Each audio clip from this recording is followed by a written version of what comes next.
profeta Ageu. O profeta Ageu não é um livro muito preterido e é geralmente difícil de achar, então eu vou te dar uma dica. Volte 3, ache Malaquias, que é o último livro do Antigo Testamento, e volte 3 casas, Malaquias, Zacarias, e você chegará em Ageu.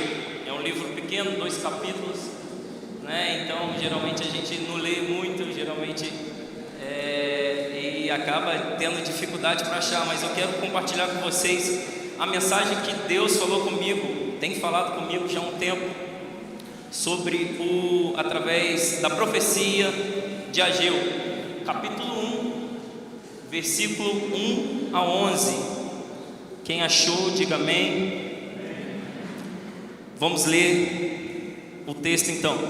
No 2º ano do rei Dario, no 6º mês, no 1º dia do mês, veio a palavra do Senhor por intermédio do profeta Ageu a Zorobabel, filho de Salatiel, governador de Judá, e a Josué, filho de Josadaque, o sumo sacerdote, dizendo: assim fala o Senhor dos exércitos, este povo diz: não veio ainda o tempo em que a casa do Senhor deve ser edificada. Veio, pois, a palavra do Senhor por intermédio do profeta Ageu, dizendo: acaso é tempo de habitardes em vós em casas apaneiladas, enquanto esta casa permanece em ruínas? Ora, pois assim diz o Senhor dos exércitos: considerai o vosso passado. Tendes semeado muito e recolhido pouco. Comeis, mas não chega a fartar-vos. Bebeis, mas não dá para saciar-vos. Vestivos, mas ninguém se aquece. E o que recebe salário, recebe para pô-lo num saquetel furado. Assim diz o Senhor dos exércitos: considerai o vosso passado. Subi ao monte, trazei madeira e edificai a casa. Dela me alegrarei e serei glorificado, diz o Senhor.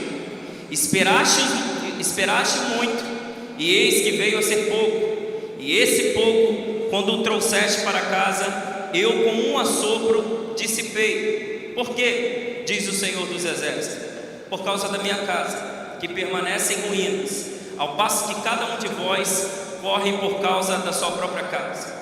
Por isso, os céus sobre vós retêm o seu orvalho, e a terra os seus frutos. Fiz vir a seca sobre a terra, e sobre os montes, sobre o cereal, sobre o vinho, sobre o azeite, e sobre o que a terra produz, como também sobre os homens, sobre os animais, sobre todo o trabalho das mãos. Não feche sua Bíblia, depois retornaremos ao texto lido. Irmãos, os profetas da Bíblia, eles tinham papéis bem peculiares. O profeta nada mais, nada menos do que a boca de Deus. Ele era o mensageiro de Deus. Ele era levantado por Deus para anunciar a sua palavra ao povo. Todas as vezes, o profeta era um homem da hora. Todas as vezes que o povo se encontrava em pecado, em desobediência a Deus, Deus levantava um profeta, e esse profeta vinha, denunciava o pecado, apontava a disciplina caso não houvesse arrependimento, mas também apontava a solução, que era voltar-se para Deus de todo o coração. Os profetas também, eles eram usados para trazer ensinos e revelações. Eles atuavam em questões contemporâneas e também em questões futuras, trazendo revelações. Assim foi com o profeta Isaías e todos os profetas da Bíblia. Muitos desses profetas profetizaram antes do cativeiro babilônico, anunciando o povo, exortando o povo a se arrepender, a não se desviar dos caminhos de Deus, a não desobedecer a Deus.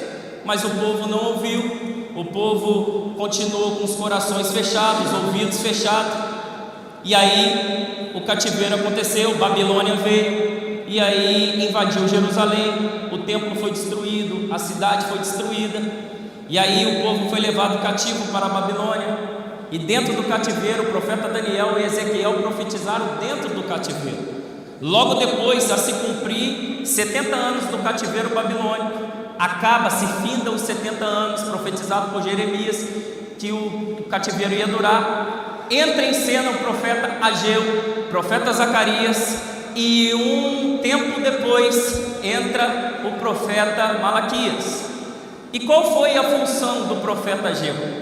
É isso que nós devemos saber. Por que ele foi levantado? Qual era a mensagem que o profeta Ageu estava trazendo? O profeta Ageu, a gente nada mais sabe dele a respeito desse livro. Só temos informações aqui, um pouco de Esdra fala o nome dele, mas nada sabemos. Ele possuía um ministério relâmpago.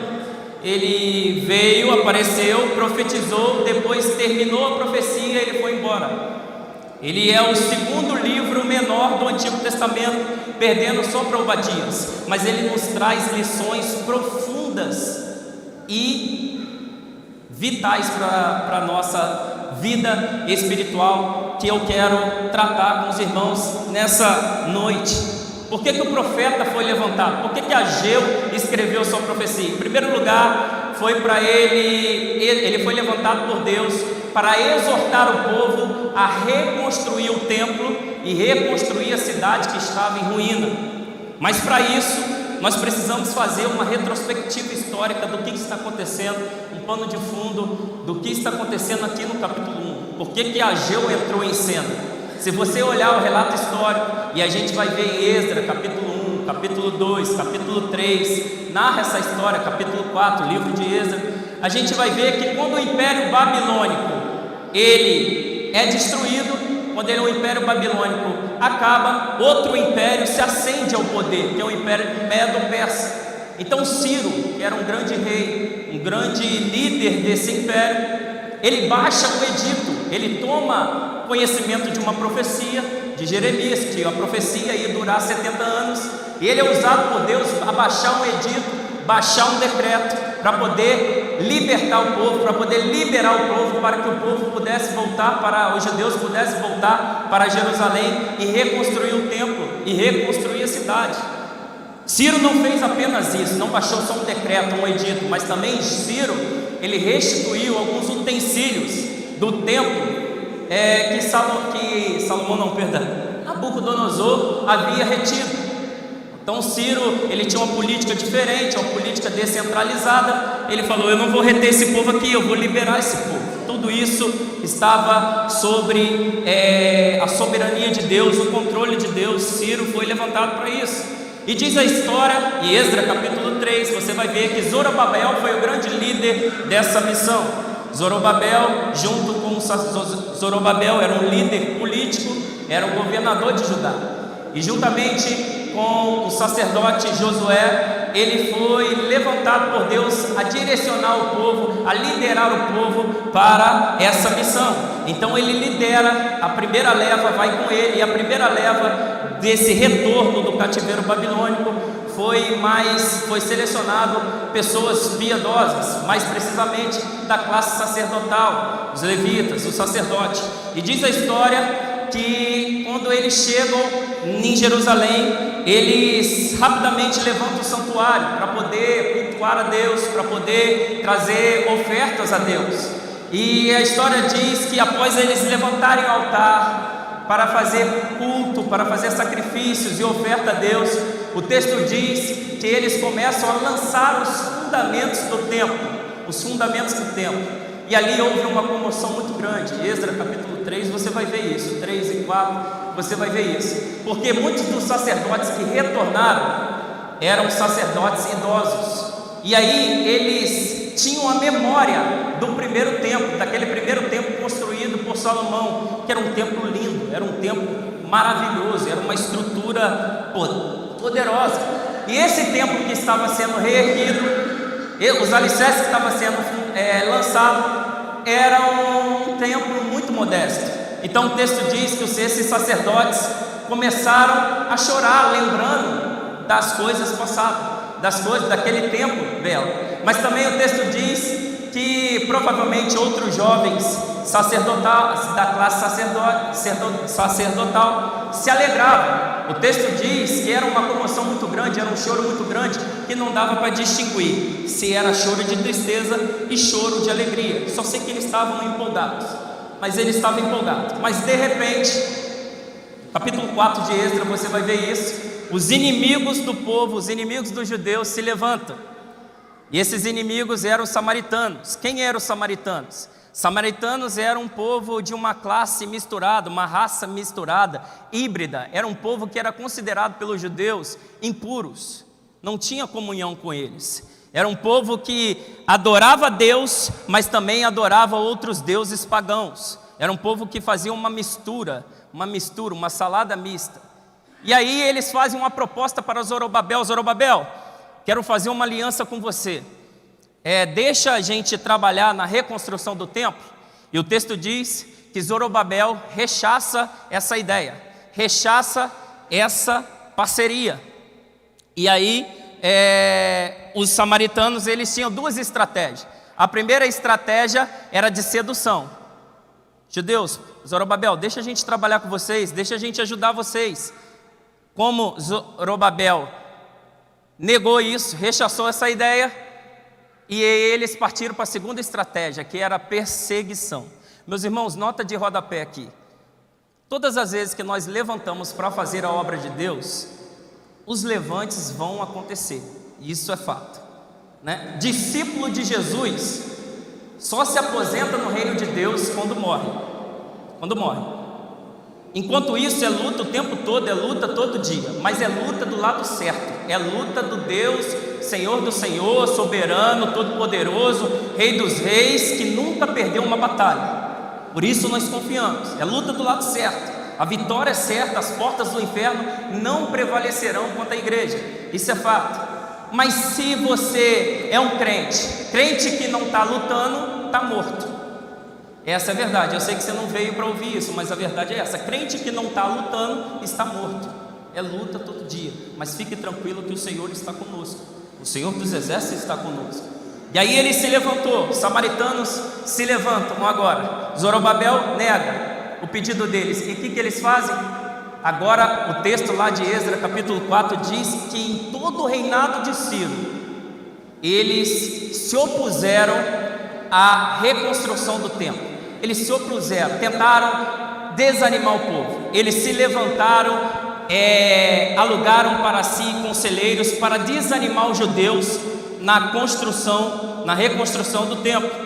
E o texto diz que quando outro rei se acendeu, o rei Artaxerxes, ele se acendeu ao trono. O texto diz de Esdras, diz que os samaritanos começaram a escrever cartas para ele mentindo sobre os judeus. E o que eles escreveram? Falavam: olha, parafraseando, olha, esse povo judeu que você liberou lá para poder, que o rei Ciro liberou para reconstruir a cidade, reconstruir os templos, toma cuidado com ele, que ele é um povo perigoso. Depois que eles reconstruírem a cidade, depois que eles reconstruírem o templo, esse povo vai se levantar contra você, esse povo vai trazer problema para você. Então o que o rei Artaxerxes fez? Tomou o conselho deles, baixou o edito novamente e proibiu a construção do templo. A obra foi paralisada.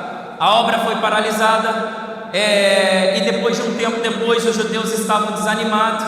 E aí, já que a obra está paralisada, eles resolveram fazer as coisas normais da sua vida. Eles resolveram reconstruir a sua casa, resolveram reconstruir os seus negócios, deixar a coisa de Deus de lado, e falou: já que tem todo esse empecilho, já que tem gente se levantando, já que tem muita oposição, então não há o que fazer, não há mais como continuar, então vamos voltar para nossas vidas normais. E aí eles retornam para suas vidas normais. Aí é nesse momento que o profeta Ageu se levanta. Deus levanta o profeta Ageu. Lembra que eu falei que o profeta é o homem da hora? Mais uma vez o profeta, aí nesse momento Deus levanta o profeta Ageu. E aí o profeta Ageu começa a exortar o povo. E eu queria que você acompanhasse comigo novamente, que eu tenho a intenção aqui de expor esses versículos aqui, para a gente tirarmos a lição desse capítulo. O que esse capítulo nos ensina? O que esse texto nos ensina? Dado toda a introdução, a retrospectiva histórica, vamos para o texto agora e saber tirar as lições de que nós podemos aprender com esse texto ainda hoje e aplicarmos na nossa vida. Versículo 1, acompanha comigo aí novamente.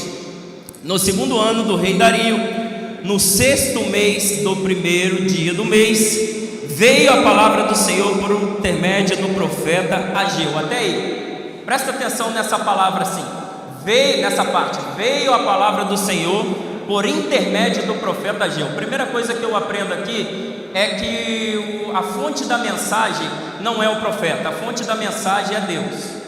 O profeta, ele só tem a missão de comunicar aquilo que Deus traz para ele. O profeta não é o fundador da mensagem, aquele que elabora a mensagem. Na verdade, o profeta, ele é servo da mensagem.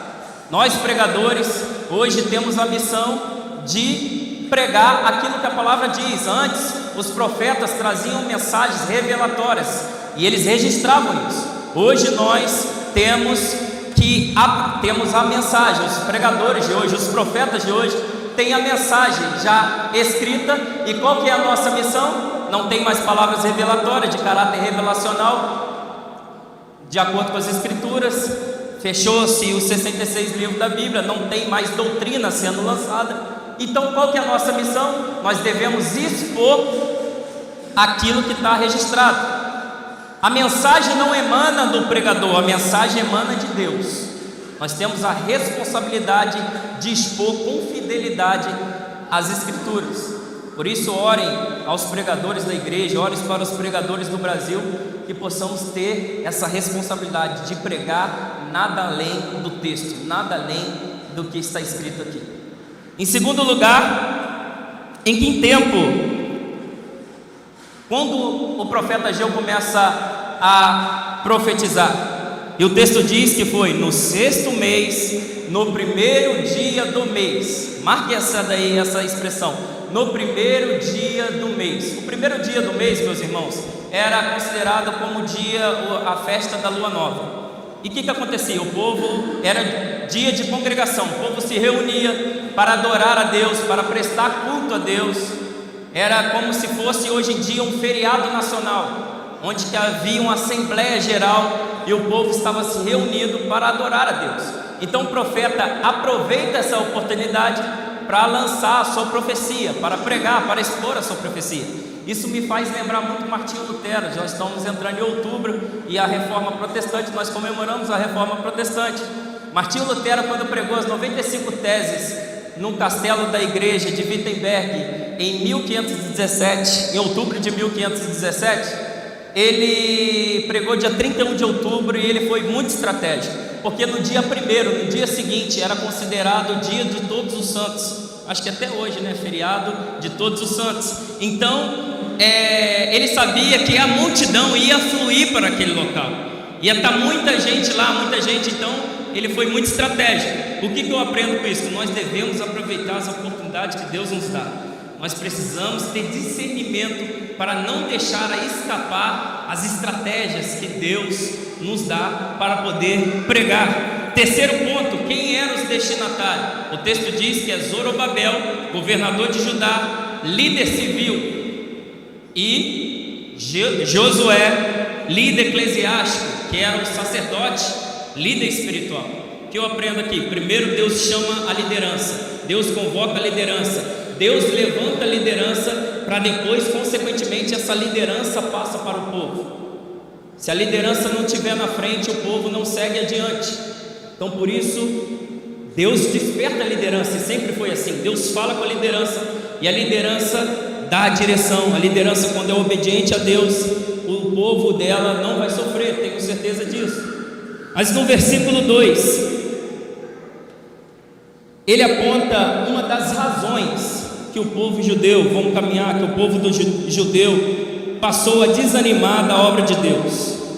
E aí ele diz assim no versículo 2: assim fala o Senhor dos Exércitos, esse povo diz, não veio ainda o tempo em que a casa do Senhor deve ser reedificada. Meus irmãos, aqui o povo, uma das coisas que impediram o povo de continuar a obra de Deus era o entendimento errado da palavra de Deus, era o entendimento errado das profecias, era o entendimento errado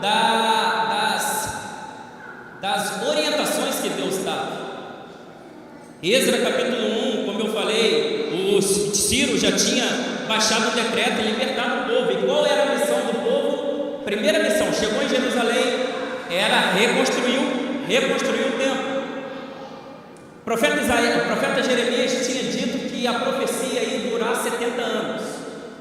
Em Jeremias capítulo 44 também diz que Ciro foi levantado para libertar o povo, para liberar o povo, para que o povo pudesse reconstruir o templo. Então eles já tinham esse entendimento, mas aí eles não souberam interpretar os fatos, e essa má interpretação de tudo isso que eu falei levou à acomodação, à paralisação. Meus queridos, não tem mais nada, tem nada mais perigoso de que nós lermos as escrituras erradas e trazer aplicações erradas para a nossa vida. Temos que ter cuidado com aquilo que nós vamos ler, se nós vamos aplicar de acordo com o texto, ser fiel ao texto, porque uma interpretação errada pode desembocar numa heresia muito grande e aí trazer prejuízos para a nossa vida espiritual. Então o povo tinha entendido de forma errada. Se você tem dificuldade de ler a palavra de Deus, de entender, eu sei que não é fácil, eu concordo com você, eu tenho muita dificuldade também, mas venha na escola dominical, participe de estudo bíblico, pergunte para alguém que você confia, que você reconhece que saiba mais. Hoje tem o recurso da internet, hoje praticamente você faz um curso teológico de graça na internet, é só saber pesquisar direitinho a fonte confiável. Por quê? As escrituras continuam sendo infalíveis, mas nem todas as interpretações sobre elas são infalíveis. Por isso que nós devemos ter cuidado. Em segundo lugar,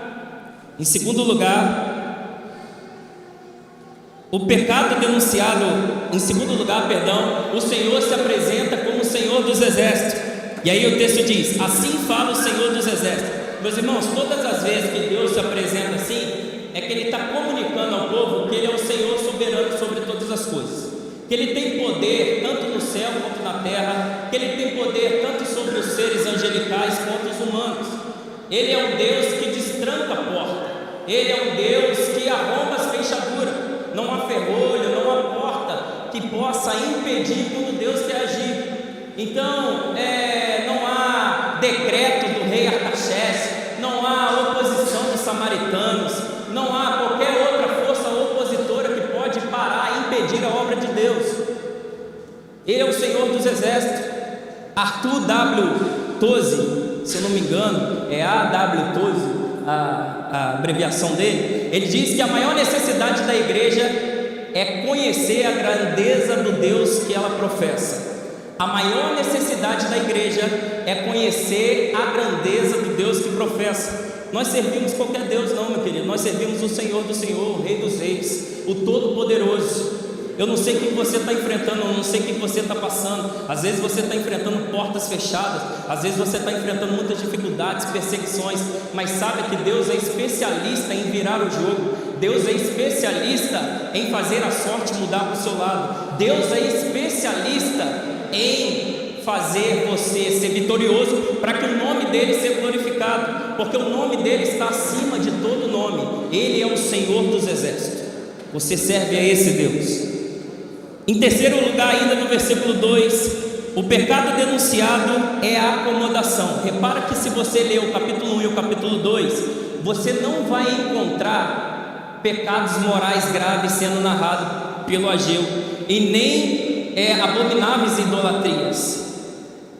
O que ele está denunciando é a acomodação do povo. O povo se acomodou, o povo viu as dificuldades e pararam.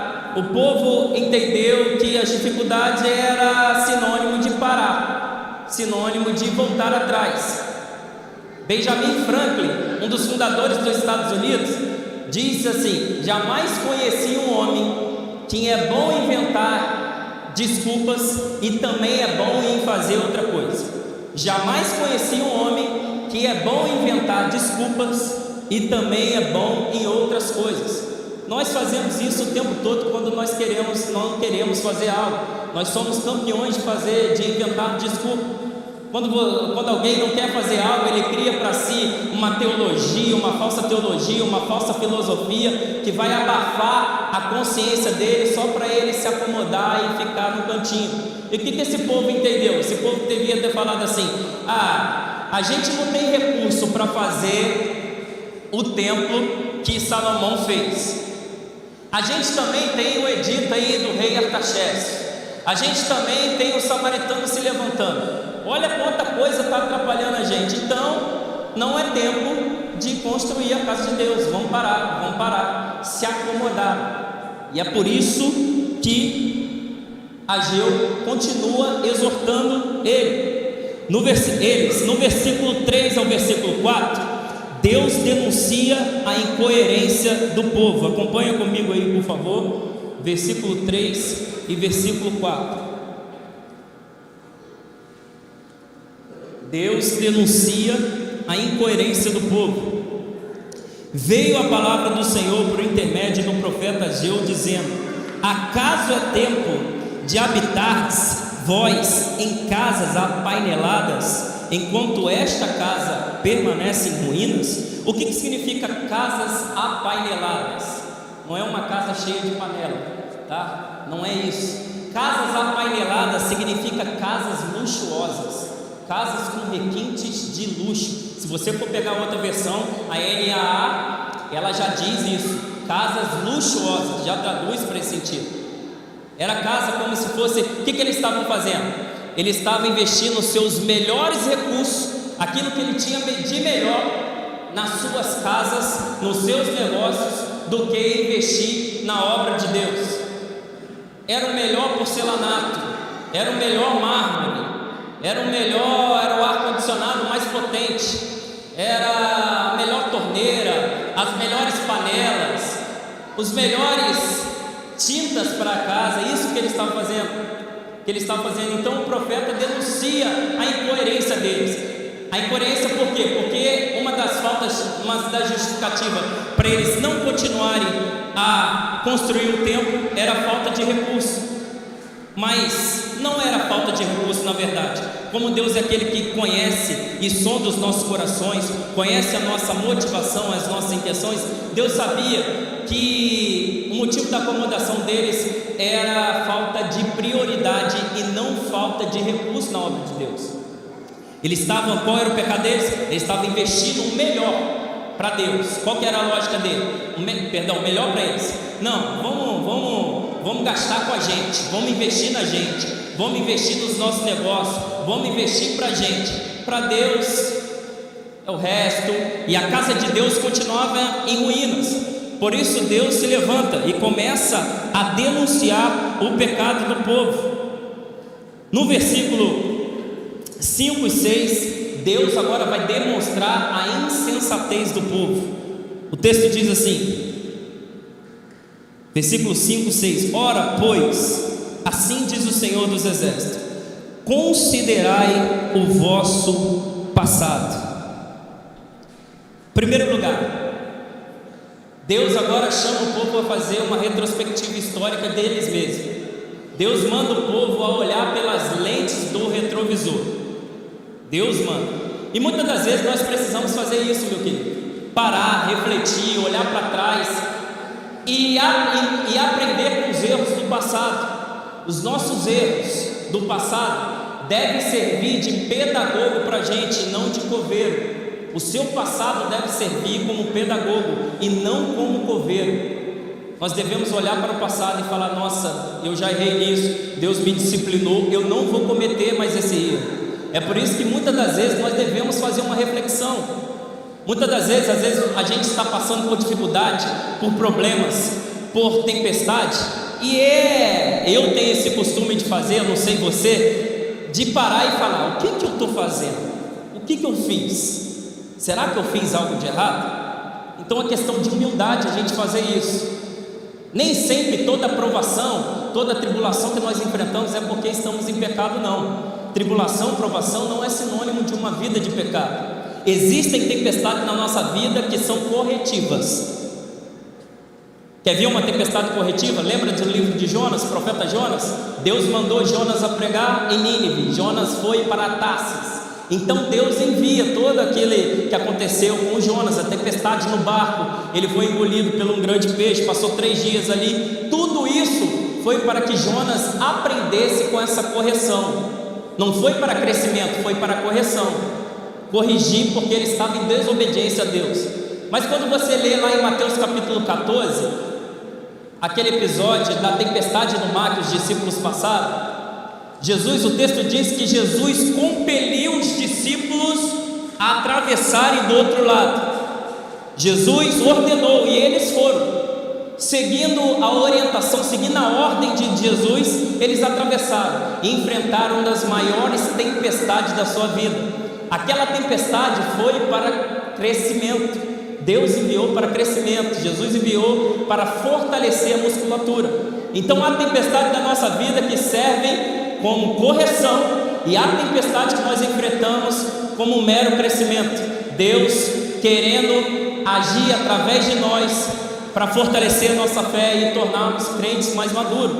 Então é sempre questão de humildade. Não é errado você falar: está acontecendo tudo errado, será que eu estou fazendo alguma coisa? Considere o vosso passado. E eles estavam fazendo.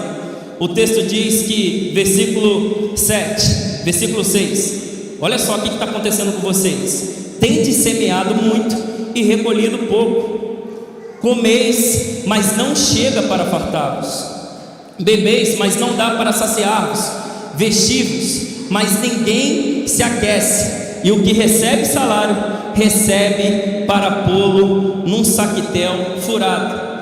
Deus está falando: olha, vocês não estão vendo o resultado, o que está acontecendo com vocês, não? Vocês não estão vendo que os investimentos errados produzem resultados errados? Investimentos errados produzem resultados errados. Isso pode, quando agimos assim, nós corremos um risco muito grande. Qual o risco? De ter muito, mas não ter paz no coração.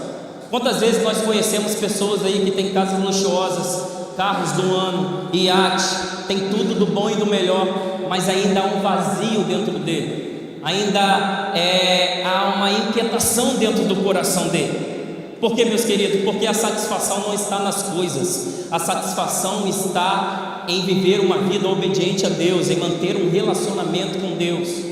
A nossa satisfação não é uma coisa, a nossa satisfação é na pessoa de Deus Pai, é na pessoa de Deus Filho, é na pessoa do Espírito Santo.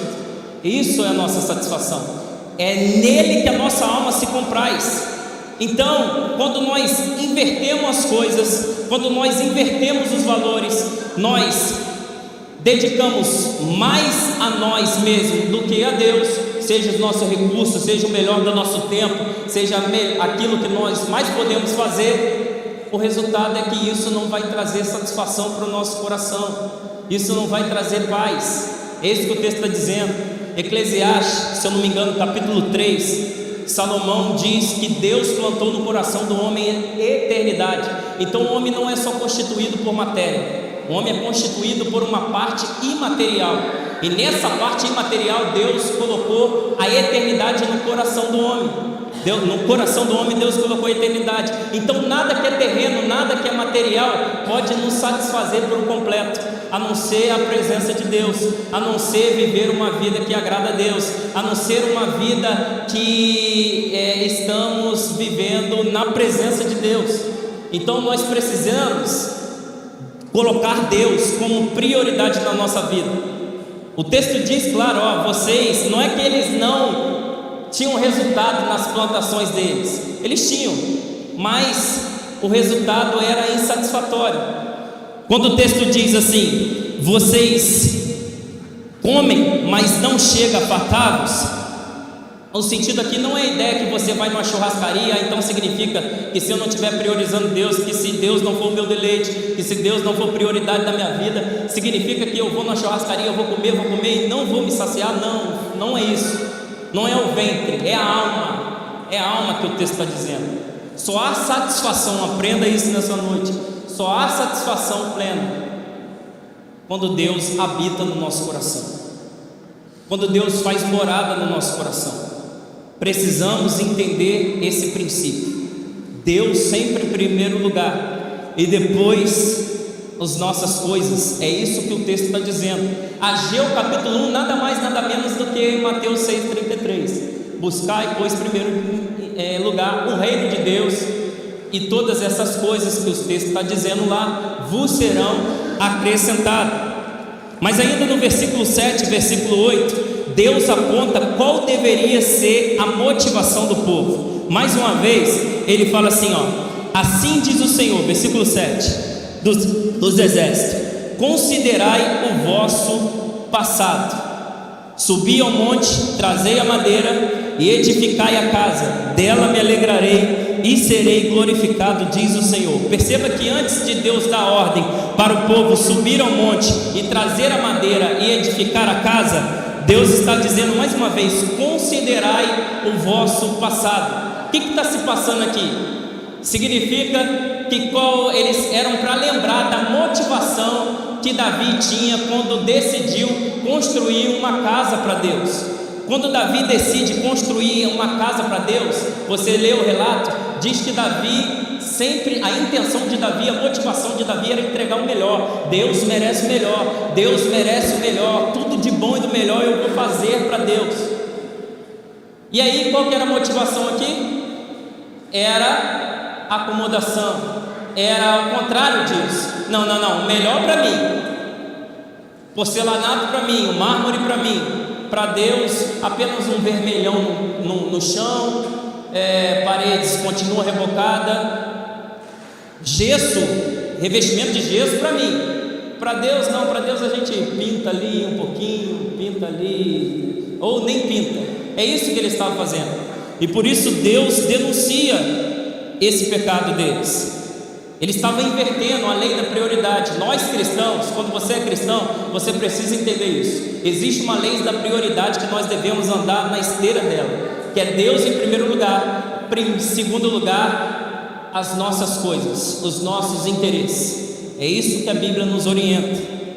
E aí, em segundo lugar, Deus se agrada e é glorificado quando investimos na obra dele. O texto diz no versículo 8 que subi ao monte, trazei madeira e edificai a casa, dela me agradarei e serei glorificado, diz o Senhor. E aqui Deus, Ele dá mais uma vez uma chance para eles. Ele fala assim, há uma maneira de reverter o jogo, há uma maneira de vocês pararem de ter insucesso nas coisas que vocês estão fazendo. Qual é essa? Qual é essa maneira?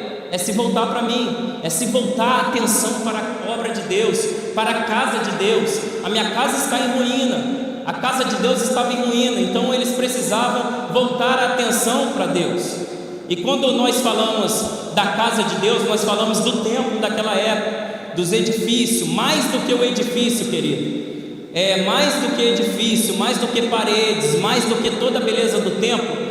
O templo não era essencial apenas pela sua estrutura física, apenas pela sua arquitetura. O templo era especial, o templo era necessário para Deus por causa da sua finalidade.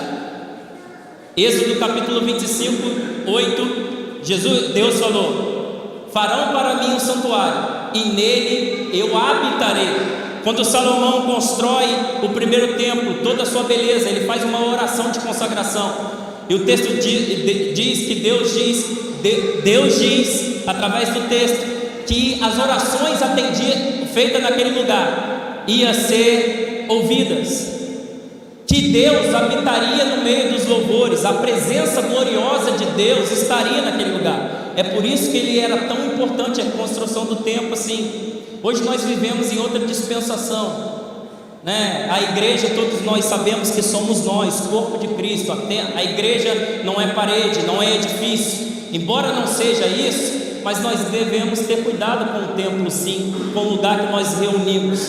Pois um templo, se a gente congregar num templo onde está tudo caído, onde tem obras inconclusas, onde está tudo acabado, isso mostra qual é o zelo que nós estamos tendo para com Deus. Mas a coisa mais importante é porque neste lugar aqui, em que nós reunimos, em que nós domingo a domingo, quinta a quinta, nos reunimos, A coisa mais importante é por causa da sua finalidade, é porque aqui nós aprendemos a palavra de Deus, é porque aqui nós adoramos a Deus, é porque aqui temos comunhão um com o outro e nisso somos fortalecidos. É por isso que Deus exortava o povo a se voltar, e ele era glorificado quando o povo de Deus investe na obra dele, quando o povo de Deus se voltava para a casa dele. Nós precisamos investir na obra de Deus. Deus se alegra, meu querido, quando você separa um tempo do seu dia para oração, para leitura bíblica, para evangelizar alguém, talvez para visitar alguém, para aconselhar alguém, para ofertar alguém, para ajudar alguém. Deus se alegra disso, é disso que Deus se alegra. E tenho certeza, quando você fizer isso, quando você colocar Deus como prioridade da sua vida, a obra de Deus na sua vida, você vai experimentar coisas, resultados de orações, você vai experimentar coisas, vai viver coisas na sua vida que você jamais esperava viver, sem mesmo ter pedido para Deus, sem mesmo ter orado para Deus. Se você colocar Deus como no topo da pirâmide, tenho certeza que você vai experimentar o extraordinário de Deus. E aí, encerrando o versículo 9 ao versículo 11, versículo 9 diz que Deus é um Deus de primícias e não de resto. Olha o texto aí: esperaste muito, e eis que veio a ser pouco, e este pouco, quando trouxeste para casa, eu com um sopro dissipei. Por quê? Diz o Senhor dos Exércitos: por causa da minha casa, que permanece em ruínas, ao passo que cada um de vós corre por causa da sua própria casa. Meus irmãos, Deus é um Deus de primícia. Provérbios capítulo 3 tem essa orientação: honre a Deus com seus bens, honre a Deus com as primícias do seu bem, e fartarão os seus celeiros, e transbordarão de vinho os seus lagares. E o que ele estava fazendo? Eles desconsideraram Provérbios capítulo 3, versículo 8, e falaram: não é para Deus, é para nós primeiro. Então, quando nós fazemos isso, e estava entregando o resto, o que sobrava, Deus vem e sopra, dissipa. O texto diz que quando eles traziam, ao passo que cada um, deixa eu me situar aqui de novo, quando trouxeste para casa, quando eles estavam trazendo para a casa de Deus, o resto, o que não era o melhor, o texto diz que com um assopro dissipou. Deus soprou. Mais um tempo depois, o profeta Malaquias vai denunciar isso. O povo não aprendeu. O povo lá no profeta Malaquias capítulo 1 diz que antes do animal ser morto ali, quando ele estava cego, quando ele estava manco, sabe o que o povo fazia? Pegava esses animais e levava para o sacrifício, para fazer sacrifício. E o texto diz que o profeta Malaquias se levanta e fala assim: vocês teriam coragem de oferecer isso aí para o governador? Vocês estão me oferecendo o resto e acham que eu vou aceitar? Meu querido, Deus que é o melhor de nós, Deus é um Deus de primícias e não é um Deus de resto. Devemos ofertar dedicar a nossa vida, o melhor do nosso tempo, o melhor dos nossos recursos para o Senhor. Não porque Ele precisa do nosso dinheiro, vamos dizer assim, falando dinheiro, porque no capítulo 2 Ele fala: minha prata e meu é ouro. Ele não precisa, mas Ele Ele nos chama como cooperadores da sua obra. E nós sabemos que para a obra de Deus avançar, nós precisamos estar empenhados nisso, seja com recursos financeiros, seja em oração, seja trabalhando em prol disso. Nós devemos estar empenhado nessa orientação. Versículo 10 e o versículo 11, o texto diz que o mesmo Deus que provê é o Deus que retém. O mesmo Deus que providencia, meus irmãos, é o Deus que retém. Olha o texto: por isso os céus sobre vós retém o seu orvalho, e a terra os seus frutos.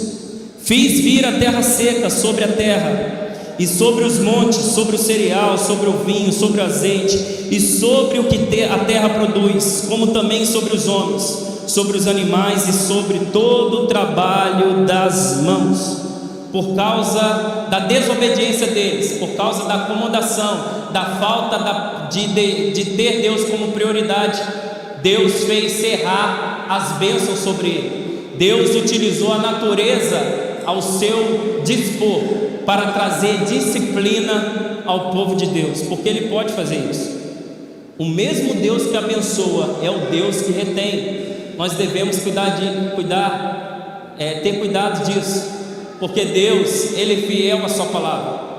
Deus, Ele zela pela sua palavra. E se Ele diz que nós devemos buscá-la em primeiro lugar, se Ele diz que a obra de Deus deve vir em primeiro lugar, em detrimento das nossas vidas, se a gente não faz isso, nós estaremos em desobediência. Se nós estamos em desobediência, a disciplina vem, a disciplina acontece. E aí Deus faz isso. Deus cerra, Deus fecha os recursos, Deus fecha a porta. Deus trazia os inimigos para invadir Israel. Um dos motivos do cativeiro era Israel, o povo de Deus ter passado tanto pelo cativeiro babilônico quanto o cativeiro assírio. Foi isso. Se for ler o contexto, é tudo por desobediência, por idolatria. E aí Deus punia, Deus trazia outros povos para punir Israel. E meus irmãos, eu quero encerrar dizendo que eu sei que a mensagem de Ageu, ela não é nem um pouco palatável, mas ela é atual, ela é necessária, ela é necessária para o tempo de hoje. E nós precisamos ouvidos abertos, nós precisamos ter ouvidos abertos e corações atentos à ordem de Deus, às orientações de Deus, as orientações que Ageu traz para a gente aqui. Que Deus nos ajude a acolhermos essa mensagem com fidelidade, com temor. Que Deus nos ajude a compreender isso, que Deus deve ser prioridade na nossa vida, que Deus deve ser em primeiro lugar da nossa vida, que Deus deve ser, que nós devemos buscar em primeiro lugar o seu reino e a sua justiça. É tolice pensarmos que corremos atrás das coisas, corremos atrás dos nossos sonhos e deixar os interesses de Deus, a obra de Deus de lado, falar: não, agora eu não tenho tempo para isso, eu quero estudar, eu quero me formar, eu quero casar, depois eu vou isso. É tolice fazer isso, porque ainda que conquistamos aquilo que nós almejamos, nós não teremos satisfação nas coisas que alcançaremos. Por outro lado, meus irmãos, se honrarmos a Deus em primeiro lugar, o texto diz que Ele se agrada e o nome dele é glorificado.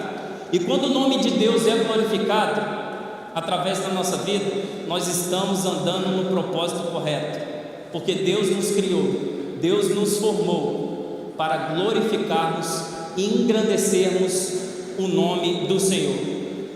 Eu quero fazer um apelo para você: experimente a partir de hoje colocar Deus em primeiro lugar na sua vida e desfrute das bênçãos do Senhor, sem mesmo correr atrás dela, pois ela te alcançará. Fecha os teus olhos. Deus, eu quero agradecer pela tua palavra, Deus, nesse momento. Muito obrigado, Senhor, por essa mensagem que o Senhor deixou registrada através da vida de Ageu. Uma mensagem que, Senhor, não é fácil de digerir, mas é uma mensagem tão pertinente, Deus, e tão atual para nós, Senhor. Em nome de Jesus, muitas das vezes nos encontramos como o povo estava, acomodado, paralisado mediante as provações, as dificuldades, aos levantes, desanimados, Deus, com tantos empecilhos. Mas Deus, nos ajude a, Senhor, focar os nossos olhos naquilo que de fato vai nos encorajar, Deus, a vencermos, a viver uma vida que agrada ao Senhor. Focar no Senhor, que é o nosso Deus, que é o Senhor dos exércitos, que nós servimos ao Senhor, e que nenhuma barreira que se levanta pode parar o povo de Deus, pode impedir as tuas mãos. Não há edito de político nenhum, decreto de político nenhum, ou qualquer outra força opositora que pode nos parar, porque nós servimos a um Deus todo-poderoso, um Deus que nunca perdeu a batalha. Que nós aprendamos, Deus, que possamos aprender que o capital da igreja não é os recursos financeiros, mas que o capital da igreja é a fé. À medida que nós mantemos a fé no Senhor, pode vir as lutas, pode vir as dificuldades, mas com o Senhor nós somos maioria e nós venceremos. Nos ajuda, Deus, a viver essa palavra, nos ajuda a andar na centralidade da Tua vontade, nos ajuda a ter uma semana abençoada e se lembrar do Senhor todos os dias da nossa vida, que o Senhor ocupa o primeiro lugar, porque o Senhor não é um Deus que aceita o segundo lugar, o Senhor quer o todo o nosso coração, que possamos ofertar a nossa vida ao Senhor. Eu te agradeço por essa palavra, no nome de Jesus. Nos ajuda a viver uma vida que agrada o Senhor, que o Senhor nos abençoe nessa semana, e as dificuldades que nós vamos enfrentar, Senhor, as oposições possam servir de trampolim para que possamos avançar e ver o Teu reino através das nossas vidas progredindo no nome de Jesus. Amém e amém. Obrigado por nos assistir.